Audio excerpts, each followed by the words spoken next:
हरिओम। कल 8 सितंबर रविवार ऋषि पंचमी व्रत है। यह व्रत शास्त्रों में इसकी महिमा बताई गई है। माताओं बहनों द्वारा जो भी जाने अनजाने दोष हो जाते हैं, मंदिर में जाना, आश्रम में जाना या संत दर्शन हो जाते हैं, उस दोष के निवारण के लिए शास्त्रों में ये विधान बताया गया है। सतयुग की कथा आती है कि राजा रानी, जो कि रानी मासिक के दिनों में भी भोजन बनाती और अपने पति को भोजन कराती थी, और राजा को भी इससे कोई परेशानी नहीं थी।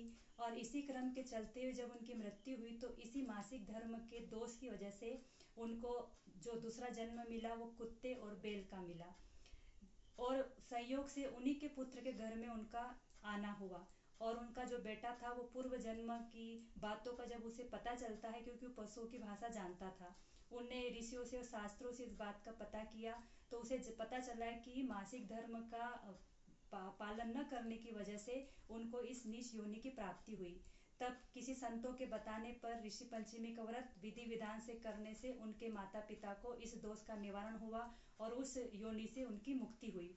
तो इस व्रत को करने से उनका जो भी दोष था वो समन हुआ। इसलिए माता बहनों को चाहिए कि वो ऋषि पंचमी का व्रत करे। जो माता बहनें घर में भोजन बनाती है, बच्चों को पति को खिलाती है, तो उससे दोष भी लगता है, घर में अशुद्धि बढ़ती है और नकारात्मक ऊर्जा तो होती है, साथ में पति की आयुष्य भी कम होती है।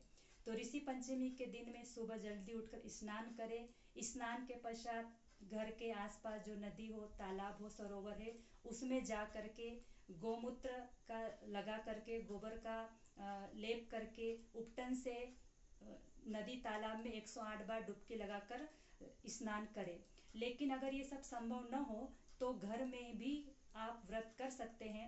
घर में गंगा जी का सुमिरन करके, भगवान का, श्री हरि का नाम उच्चारण करके, जल अपने ऊपर डाल करके भगवान से प्रार्थना करके आप स्नान करें, तो आपको उसका पुण्य की प्राप्ति होगी। आप 11 बार 21 बार लोटा अपने स्नान सिर पर से डालें और स्नान कर सकते हैं।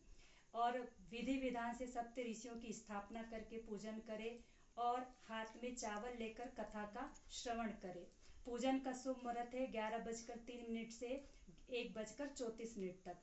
तो इस समय में आप पूजन करें और विधि विधान से पूजा करने के बाद सप्त ऋषियों को हाथ जोड़कर प्रार्थना करें कि हे ऋषिवर, हमसे जाना अनजाने जो भी गलती हो गई है, और हाँ, इस दिन में आप सवा के जो चावल होते हैं, लाल चावल, उसी का भगवान ऋषियों को भोग लगाने के लिए प्रसाद बनाएं और उसी को बाद में ग्रहण भी करें। तो हाथ जोड़कर पूजन के बाद में उनसे प्रार्थना करें कि मासिक के दिनों में हमसे जो भी जाने अनजाने गलतियां हो गई है, हे ऋषिवर, आप हमें उस गलती की क्षमा याचना करें और संकल्प करें कि दोबारा से हम ऐसी मासिक के दिनों में कोई भी गलती नहीं करेंगे। तो अंत में प्रार्थना करें कि हमारे, क्योंकि ऋषि, सप्त ऋषि जो हैं वो भी ब्रह्म ज्ञानी थे और हमारे गुरुदेव जी ब्रह्म ज्ञानी संत हमको मिले हैं।